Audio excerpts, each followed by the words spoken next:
abriu o escritório, foi aqui que tu decidiu, vou fazer um mestrado, vou ingressar nessa vida acadêmica? Ou primeiro primeiro tu começou a lecionar e depois tu olhou para isso, já estava no teu plano? Como é que tu te direcionou para esse meio? Cara, eu já tinha isso muito claro, eu tinha muito claro na minha mente que para o advogado que eu queria ser, eu precisava ser professor. Não só sob a ótica comercial, de ter reputação, de ter respeito, autoridade, que tanto se fala hoje, né? Ter autoridade naquilo que você se propõe. Mas também no que diz respeito ao aperfeiçoamento técnico. Eu achava que, eu sempre achei, cada vez acho mais, cada vez tenho mais certeza, de que a teoria e a prática, essa conexão, essa intersecção, elas forjam o profissional mais preparado para o mercado. Existem exceções, você vai dizer, poxa, mas fulano teve sucesso e não tem nenhuma especialização. Ok. Você vai falar, poxa, tem um grande professor, ok. Mas nada me tira da cabeça que aquele advogado que tem vivência do chão de fábrica e que ele traz sofisticação para essa vivência com os livros, é o advogado que tem maior eficiência, tem maior capacidade resolutiva. E sem desmerecer aqueles que não fizeram isso. Mas me parece que você, apenas no campo de batalha, apenas fazendo o dia a dia, apenas apagando incêndio, lidando com o operacional, você fica longe de discussões essenciais, você fica longe de um treinamento mesmo. Eu falo, Andrés, pô, você que dá aula... olha para fora daquele lugar que tu tá, né? Tu tá lidando com os teus problemas, aprendendo com aquilo que tá te vindo, né? Exato. Por exemplo, fazer uma sustentação oral. Quando você dá aula, você está fazendo sustentação oral, você está exercitando, está falando ali todo dia. Você está tendo que pensar rápido, o aluno te faz uma pergunta, você tem que raciocinar. O que é uma audiência? Uma audiência é isso, você tem que raciocinar na hora, você tem que ter uma solução jurídica. Então, eu acho que assim, a pessoa que fala, não, a teoria é diferente da prática, não, acho que é um discurso um pouco da pessoa acomodada. Não quero estudar, não quero estudar, então eu acho que a teoria é diferente da prática, e aquela pessoa que está só na academia, não, a prática... E, claro, eu respeito. Tem grandes professores que estão lá para pensar, estudar, produzir, escrever, raciocinar. Tem gente que não advoga e são gênios que a gente está citando todo dia. Exato. São bem-sucedidos, estão felizes, alcançaram um local de sucesso e ok. Assim como tem advogados que têm muito sucesso e que não. Enfim, então eu desde que eu me decido ser advogado, lá no meio da faculdade, eu tenho a docência como algo que eu iria fazer, que eu iria ser. Legal, porque parece que tu estava olhando para quem tu queria ser no futuro, para quem tu estava projetando, e tu dizia, eu quero ser esse cara com essas qualidades, e tu viu essa junção da academia com o profissional numa simbiose, dizendo, essas duas coisas têm que funcionar junto, uma coisa vai levantar a outra. Exato. E eu acho interessante porque as pessoas às vezes ficam nessa mas a docência, mas a academia, nem sempre a pessoa que vai para a academia vai ser docente, né? Mas fica nessa coisa de a academia e a atuação como se elas fossem coisas distintas, mas tu transformou isso, e eu acho, não é papo de coach mesmo, né? É tu se projetar, dizer, cara, quem é que eu quero ser? É a visão que tu tem de ti no futuro, do lugar onde tu quer estar. E eu acho que tu fez muito bem em projetar isso e executar isso. Porque tu tá executando isso até hoje, né? Exato. Eu costumo falar que tudo, sem exceção, que eu realizei, seja no âmbito profissional, no âmbito acadêmico, na minha vida de modo geral, nada foi por acaso. Tudo isso faz parte de um processo pensado, calculado, enxergado e projetado, né? Isso para mim é muito claro. E a docência também. Eu começo a buscar oportunidades, ainda lá, enquanto acadêmico de direito.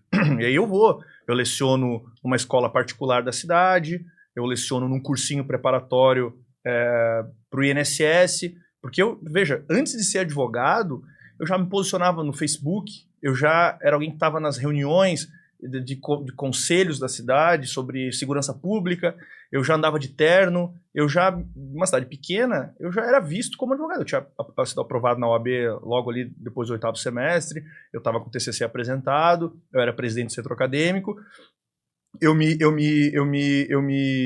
envolvi ali de alguma forma e eu começo a receber oportunidades para dar aula. Tu vê como isso é, assim, e eu não estava preparado naquele momento. Surgem oportunidades, eu vou atrás das oportunidades e vou dar aula. Depois eu venho para Floripa dar aula num cursinho preparatório para carreiras policiais, então eu vou construindo isso de forma muito singela. Eu vou buscando as oportunidades e aí as pessoas às vezes querem, eu quero dar aula, mas eu não quero nessa universidade. Eu quero entrar logo na universidade X. Eu quero... Cara, não funciona. Para mim, tudo na vida, a minha advocacia, a minha docência, o terno que eu uso, o carro que eu dirijo, os lugares que eu frequento, nada foi do dia para a noite. Nada foi um salto. Tudo foi, e claro que as pessoas às vezes não olham o começo. Nossa, ele saiu de Garopaba, ele era frentista de posto, ele era bolsista da faculdade, hoje ele está aqui, tem um escritório assim, viajando, fazendo isso, aquilo, nossa, mas aqui tem muitos tijolos no meio disso, tem uma construção constante aqui, e a docência não foi diferente. Então veja, eu dei aula em colégio particular de filosofia, assim, isso com 21, 22 anos, dando aula para o ensino médio, pouco tempo ali, enfim. Depois eu vou para um cursinho preparatório para o INSS, dar aula de constitucional, previdenciário, direito trabalhista, era um inferno. Assim, eu não sabia aquilo e eu estava dando aula porque eu sempre fui muito impetuoso. Tinha oportunidade, aquilo fazia parte do meu combo de desafios que eu precisava construir para chegar no lugar onde eu queria. Então, aquilo ia me destruir no sentido de, putz, ia me tomar à noite, eu ia inseguro, mas eu ia mesmo porque aquilo eu precisava fazer. Eu fazia o que eu precisava fazer. Fui dar aula, eu brinco com os amigos assim, coitados dos meus alunos na época, porque eu não sabia nada. Eu fui dar aula de direito previdenciário, eu tinha uma apostila, o dono do cursinho, o Thiago, era um cara visionário também, ele falou, Guilherme, tu é advogado. Eu falei, não, Thiago, não sou ainda, já passei na OAB, tal, mas eu ainda não sou advogado, não peguei minha carteira. Não, mas tu já parece advogado, tu é um cara inteligente. Eu já estava matriculado numa pós-graduação, então ainda antes de me formar, já matriculei numa pós. Ele falou, não, mas vem, aqui ó, essas matérias que comprou uma apostila desse tamanho, assim, para o INSS, na época eu me lembro que era um concurso que estava muito esperado, porque ele era ensino médio e com um salário de R$5.000. Isso a gente está falando em 2012, 13. Então eu me lembro que o pessoal que estava buscando, assim, um reposicionamento social, financeiro, queria fazer esse concurso. Eu abri muitas vagas na época, era um concurso nacional. E ele vê uma oportunidade de mercado, abre esse cursinho ali em Garopaba e me bota para ser professor de Direito. E o cursinho bomba, vinha gente de Imbituba, de outros lugares, e, cara, eu dar aquela aula ali para mim era horrível, assim, era sofrido, porque eu estava no escritório trabalhando, na época, e fazia faculdade ainda, porque eu tinha que terminar minhas disciplinas e tal, e eu tinha que dar aula 2, 3 vezes na semana de uma matéria que eu não fazia a mínima ideia do que era aquilo. Estudava para ir dar aula. Estudava, lia, anotava, ia para o quadro, mas ali eu começo a me forjar como professor, a desenrolar, a ter que enfrentar 20 pessoas ali, e aquilo até, eu me senti até culpado, nossa, a pessoa vem lá de outra cidade, de moto, vem fazer um sacrifício para ter aula comigo, né? Quer dizer, o que essa pessoa quer, se ela soubesse, né? Mas enfim, naquele momento era uma oportunidade que supria um caminho, e aí depois eu venho para Floripa, enfim, e aí acabo entrando na Estácio mais para frente. Também, assim, inicialmente muito cru para dar aula na graduação, então foi uma experiência também desafiadora, mas o que eu acho que eu quero dizer com tudo isso eu nunca tive 100% pronto para começar certos desafios. Eu fui me construindo no decorrer da trajetória, e acho que isso trava muitas pessoas. As pessoas, elas esperam, né, assim como a gente falou na questão de abrir uma unidade, ou de contratar um advogado, ou expandir, ou tirar, né, um investimento, também surge uma oportunidade, não sei se eu estou pronto agora, não sei se é o momento, tenho que me preparar mais, e as pessoas vão esperando o momento ideal, vão esperando o momento ideal, vão esperando o momento ideal, nunca chega. Exato. Então, acho que é isso, assim, em relação à docência, esses movimentos foram muito importantes, né? Vir para Floripa, ter essas oportunidades lá em Garopaba, que surgiram muito assim, iniciais, muito amadoras, digamos assim, e para poder chegar depois, hoje onde eu estou, de lecionar numa universidade de ponta. Hoje está na Univale, fazendo doutorado, é isso? Exato, hoje eu sou professor da Univale, da graduação, coordeno uma pós-graduação no Unicesусc, né, de Ciências Criminais, que é um projeto já consolidado, que eu acabo entrando também como professor, depois viro coordenador, dessa pós-graduação, e fazendo doutorado na Federal, enfim, e concluindo em breve, se tudo der certo, esse processo aí para fechar também esse ciclo, né? Então fiz mestrado, fiz 2 especializações nessa trajetória, né? Também fecharam portas para mim, e aí, mais uma vez, eu lembro que logo que eu começo a advogar, eu fiz uma primeira especialização em processo civil, e depois faço uma segunda em ciências criminais.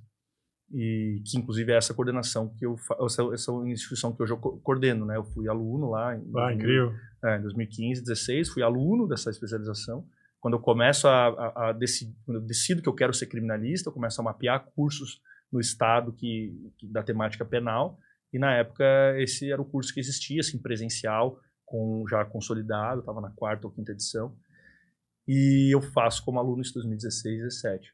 E aí, nesse meio tempo, eu fiz fiz 2 seletivos, na realidade, para a Unisul, que era a universidade que eu tinha estudado, me formado. Mas fiz eles ainda muito cru, assim, não tinha mestrado, eu estava, tinha uma especialização que estava com outra realizando, e eu não passo, né, nos 2 seletivos. E, então, assim, veja como as coisas são. Eu fiz lá para a Unisul de Tubarão. Certamente, se eu tivesse passado nesses seletivos, eu teria ficado morando em Garopaba, porque não faria sentido eu estar dando aula em Tubarão, lá no sul do estado, e morando em Florianópolis. Então, talvez eu não teria vindo morar em Florianópolis, e não teria acontecido uma série de coisas na minha vida. Se eu tivesse passado nesses seletivos, eu talvez estaria advogando em Garopaba, Tubarão, naquela região ali, e não teria... Enfim, não teria acontecido muita coisa. Não estaria como está hoje. Como está hoje. Não sei se estaria melhor, pior, igual, mas sei que estaria, assim, uma outra perspectiva, né? Assim, territorial, de onde eu moraria, enfim, muita coisa estaria diversa.